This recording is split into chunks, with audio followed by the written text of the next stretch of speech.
Good morning, this is Jim Williams with the Hurricane City Tropical Update for August 28th, 10 a.m. Here's the graphical tropical weather outlook from the National Hurricane Center. We're all keeping our eyes on Tropical Storm Isaac, soon to be Hurricane Isaac. We have former Invest 97L up here moving northwest, and this system looks like it's unlikely that's going to develop at all, although they're giving it a 40% chance. And this next wave is the one we're going to have to watch here. This will be the next Invest. And several models take this off to the west and towards the northern Leeward Islands. And then there's some disagreement of whether there's going to be a recurvature up in here, maybe towards Bermuda or something. But we have a long way to watch. The next name storm on the list is Kirk. But right now, all eyes are on Hurricane Isaac, soon to be Hurricane Isaac. Here are the hurricane hunters. They've been flying around out there this morning, as they've been doing regularly throughout the journey of this storm.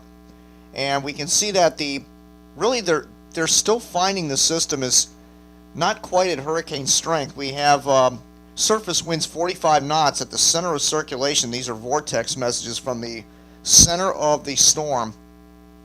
And this is from a little while ago. 45 knot winds, open eye wall, circular eye wall, 50 nautical mile wide eye, open to the southwest. And we have maximum flight level winds 86 knots. But if you look at the barbs around this is what you have to pay attention to. And let me move this over a little so I can see. We have 47 knot winds. Wherever I'm moving my mouse, you will see where the winds are right there. It's 40 knots. Right near southeast Louisiana, there are 45 knot winds. Let's see, 42 knots, 44 knots. And there's 54 knots in the northeast quad. That's usually where the worst weather is in tropical. So there's a 60 knot wind right there. And let's see if we can find anything higher than that. Further out we go from the center, the weaker the winds get.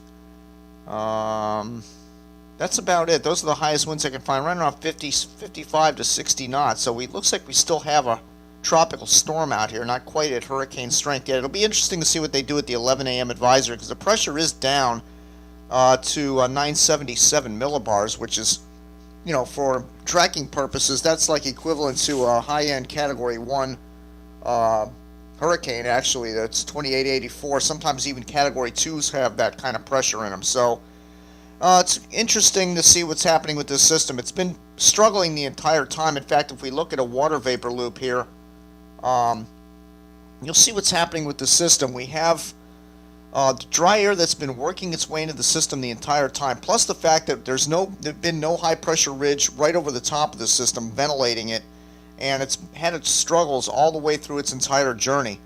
Now, the latest satellite I showed you yesterday, there was an upper level low just south of it. That's no longer a factor, but here's the problem this morning, and this has been the problem all along. This system looks like it's kind of chopped in half here, and the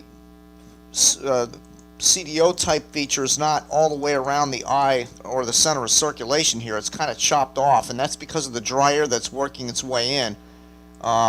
You'll see that there's dry air working its way in right here like this into the center, and then we have another dry slot up in here, and then of course here's the trough moving by, and look at all that dry air. That's going to work into the system. What normally happens when these systems get in the Gulf of Mexico, all the dry air comes in around the back side of the system and dries out the southern side, and the northern side is where all the convection is and the high winds.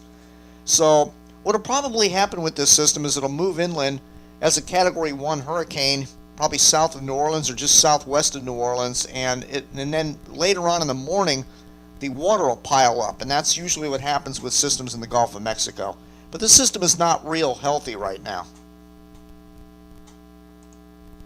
In fact, if we look at the close-up visible of our system right now, you can see that it's better organized overall. But again, you notice these dry slots working their way into the system right here. There's a dry slot right there working in. There's more dry air out in here. So we'll see, again, the system has kind of a squashed look to it. And until all this fills in up here, it's really going to struggle to increase any significant strength as it approaches the coast. Here's the slush inundation forecast from the the MOM program, the slush program with the HurTrack program. And we're seeing here that we could have 3 to 4 foot inundations in all these areas that are shaded on the screen.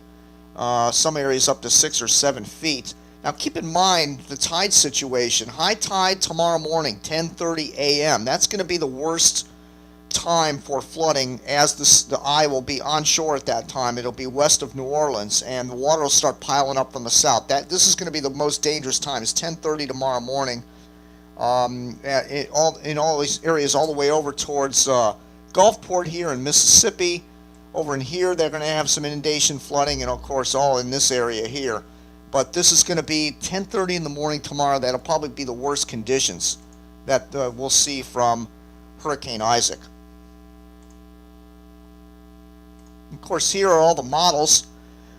Using the HurTrack program, we decided to throw all the models on there. And the consensus is this morning is that we're seeing generally, if you drew the line right down the center of these, it's going to be just east of Morgan City, Louisiana, southwest of New Orleans, and this whole general area is going to be feeling hurricane force sustained winds as this moves in later on tonight and tomorrow morning.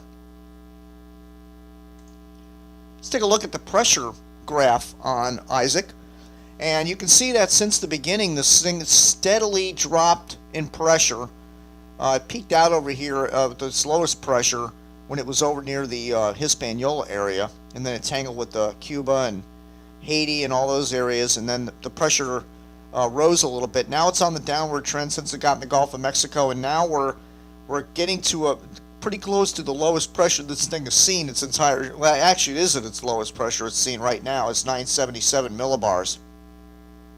And if we look at the wind speed graph here, again, steadily increased, and the highest it reached was near Hispaniola, 70 miles an hour, and it's right there right now. All we need to do is just get up about 5 more miles an hour, and we got ourselves a hurricane right there. So we're going to watch for that coming up at the 11 a.m. advisory this morning here. We should probably have ourselves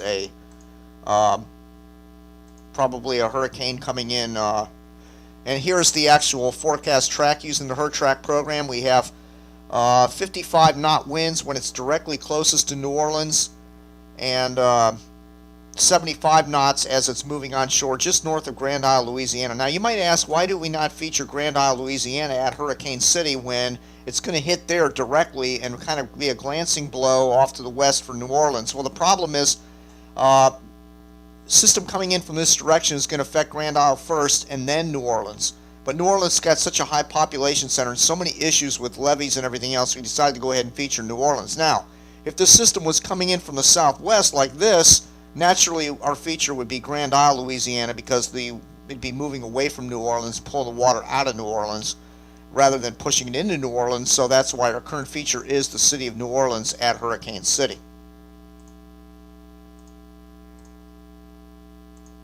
Right here are the intensity models on Isaac, and the best performers on intensity have been the GFDL and the HWRF, and they're both tied at 13.1 knots off on average. The GFDL has it up near 80 miles an hour at landfall. The HWRF, however, has it remaining around 70. Actually, it has it at a minimal hurricane 75. I got to correct that because that's at landfall in about 12 hours. Because it has it coming in a little faster than the GFDL does.